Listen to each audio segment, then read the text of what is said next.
Ito mga kasing ko, para siyang black tiger. Parang black tiger na ito, babae pa. Checker siya eh, ayun o. Blue check, pero yung kanyang kulay, eh may mga puti sa loob.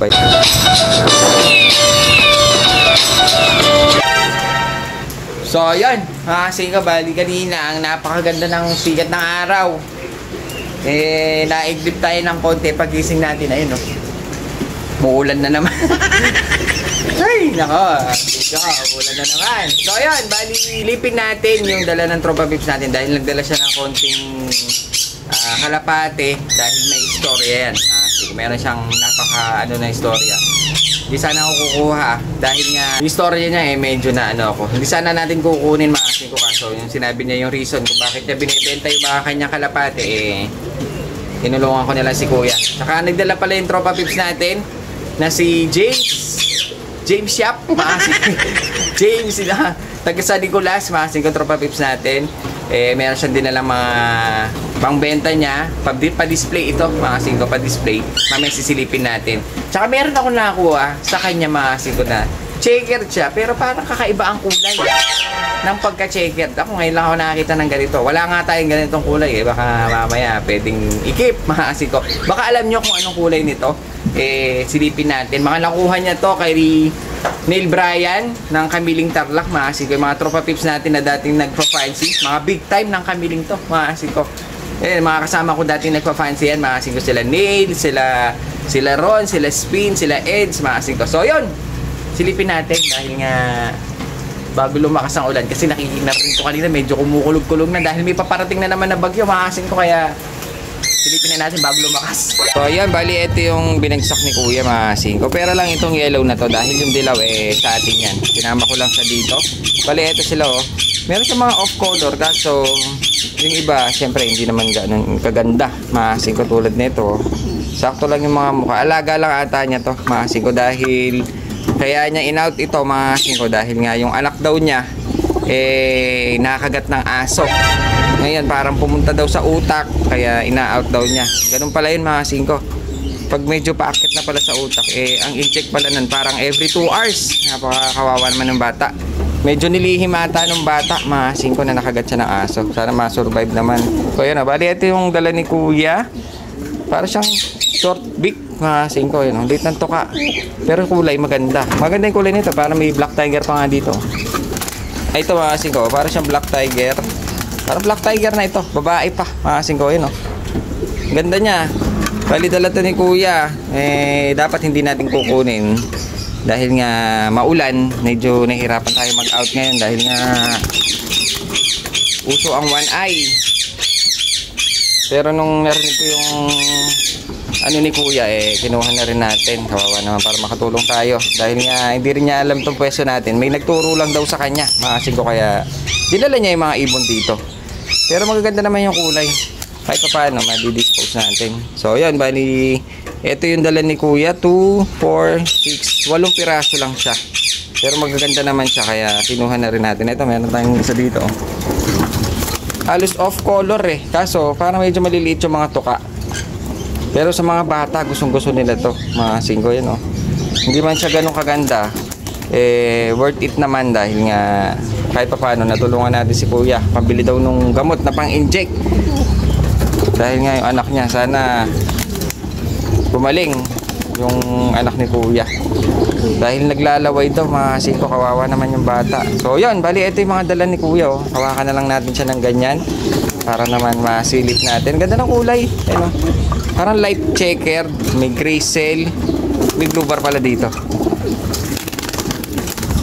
So kasi ko, may blue bar siya, parang club ring pa, mukhang babae. Meron dun na parang madilim na kasi, ayun, oh. Meron tayong blue white light, parang mga puti. Malilit yung tuka ng iba, ito puti. Ayun, mga kasing ko, medyo maiksi yung mga tuka nila. Baka na-cross ito, baka alaga lang talaga. Dahil napilitan ibenta dahil nga sa anak. So yun, bali ito lang yung bumagsak sa atin ngayon. Dapat talaga wala tayong kukunin na pambenta dahil nga maulan. May bagyo na naman paparating bukas, mga kasing ko, yun, oh. Madilim na nga dahil malulam. Biglang umulan, ganda ng araw kanina. Ngayon, sisilipin natin yung nakuha natin na checker do sa tropa pips natin dahil nga nagpapabenta siya. Nakita ko yung isa medyo maganda kaya tinabi natin ng konti. Tingnan natin. Ayun mga siko, ito yung nakuha natin. Checker. Ayun oh. Pero kakaiba yung kanyang pagka-checker. Bali, hindi ko alam kung anong baka opal ito. Ayun oh, checker siya. Pero may white bar. Tapos may mga puti-puti siya. Parang gray cell. Mga siko, parang gray cell lang ito. Tingnan natin mabuti. So ayun mga siko, bali ito yung kulay nung ating nakuha. Ayun oh, checker siya eh. Ayun oh. Blue check. Pero yung kanyang kulay, may mga puti sa loob. Ayan o. Kaso marungis nga lang. Ayun o, tinanggal nga natin yung buntot niya. Dahil sira-sira. Titignan ko kung anong kulay ng buntot kapag tumubo. Ayan yung kulay niya. Para siyang blue check na parang gray cell. Ayan o, ganda ng kulay. White bar siya na may pagka puti-puti sa loob. Ayun o, ganda ng itsura. Dito naman, ganun din. Ayun o, sa kabila. Pantay Ayun o, kasing ko. Kaso brown yung nasa loob ng iba. Mga ko. Medyo bata pa, sibong Ayun o. Medyo sibong yung kalapate pero maganda yung kulay. Mga ko. Hindi ko lang alam. Ang hirap hawakan dahil wala siyang buntot. Wala tayong pang-ipit. Mga ko. Ayun o, mga ko. Ikikita niyo yung kulay niya. Sa mga expert, paki-comment naman kung anong kulay to.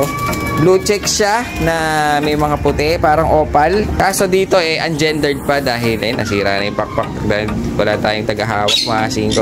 Ayun nasira na yung pakpak. Medyo young pa ito, kaya ungendered pa ito. Pwede maging cock, pwedeng maging hen. Wala siyang buntot, ay hirap hawakan kasi lagay na lang natin siya dito. So ayun mga singko, ayan. Bali yan ang kulay niya. Ayun checkered blue bar kasi ko na ibang kulay. Medyo may pagkaputi yung kanyang bar, yung kanyang katawan naman parang blue check talaga siya. Blue check pati kulay sa ulo, buntot, blue check siya Kasi may nahalo lang na parang mga ispat-ispat dun sa kanyang medyo madilim lang kasi dahil nga pahapon na mga singko.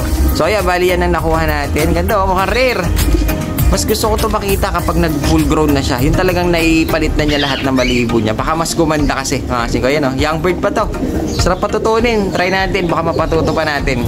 So ayan bali ito yung pabenta ng tropa natin. May mga oriental. Ang ganda nito para siyang blandinet. Ito yung tinatawag nilang blandinet. Kaso ang pair niya satinet. Kasi ko yun yung puti.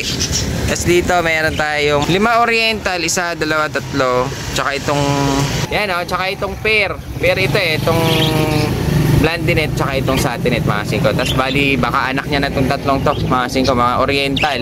Meron tayo ditong parang black grisel, ayun borga mga singko, napakalaki niyan. Laki ng ilong Bali ang pair niya itong itim na hen mga singko. Bali ito yung dala ng tropa pips natin. Mura lang yan, mura na, mahal pa mga singko. Ayun laki nito giant, mga carrier. Pero yung ulo niya may puti. Ayun para siyang grisel. Kak yan. Laki ng ilong mga singko. Ito yung mga oriental niya. Pair naman ito. Isang satinet, isang blandinet. Ayun para siyang opal. Parang opal kahoy ito. Ayun opal kahoy. Ngayon, meron pa siyang dala ditong isa. Ang tawag nila dyan parang indigo. Ayun ganda rin Ang ganda niya mga singko. Ang ganda na kulay. Malaki pang hen. Ayun para siyang gray na nagva-violet na parang brown. Ganda niya. Tapos yung isa dito young bird. So ayan, bali dala to ng tropa pips natin na taga Gates the Light na tayo. Ayan, nakikita niya naman yung pagka niya. Kaso young pa ito. Medyo bata pa. White bar, opal mga singko. Ayan opal siya. Medyo naglulugon Tinanggalan din natin buntot dahil nga madumi. Pero maganda ibon pag ito nagbihis, maganda to mga singko. So ayan, bali ito yung mga dala ng tropa pips natin. Pabenta lang yan Pati ito mga nandito sa labas mga singko pabenta lang yan. Gusto yung pasyalan pwede nyo makita dito. Pinagsama-sama ko lahat ng mga kanya mga singko. Ayan kaganda. Ganda ng kulay na ito parang paro-paro. So ayan mga singko, medyo pangit ang panahon, medyo pahapon na. Sa pinakita lang natin yung mga nakuha nating mga ibon dun sa kay kuya na may sakit yung kanyang anak. Medyo malungkot tayo ngayon mga singko dahil nga yung binenta niyang kalapate para dun sa kanyang anak na may sakit na nakagat ng aso mga singko. Pero sabi daw ng doktor baka ma-recover pa siya dahil nga hindi pa siya kumalat mga singko. Medyo marirecover pa daw sabi ng doktor mga singko. Kaya ang inject pala nun, ganun pala ngayon mga singko pag medyo umakit na sa utak. Twice, every 2 hours ang inject niya mga singko. Yung mga naunang inject, free pa ata mga singko. Pero yung mga sumunod na i-inject, may bayad na ata. Kaya sinacrifice niya yung mga dala niyang kalapati. Kahit hindi natin kukunin, kinuha na natin para makatulong tayo kay kuya mga singko. Sana gumaling yung kanyang anak.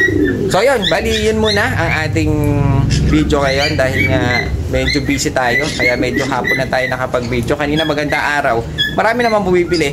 Naiglip tayo, muulan na.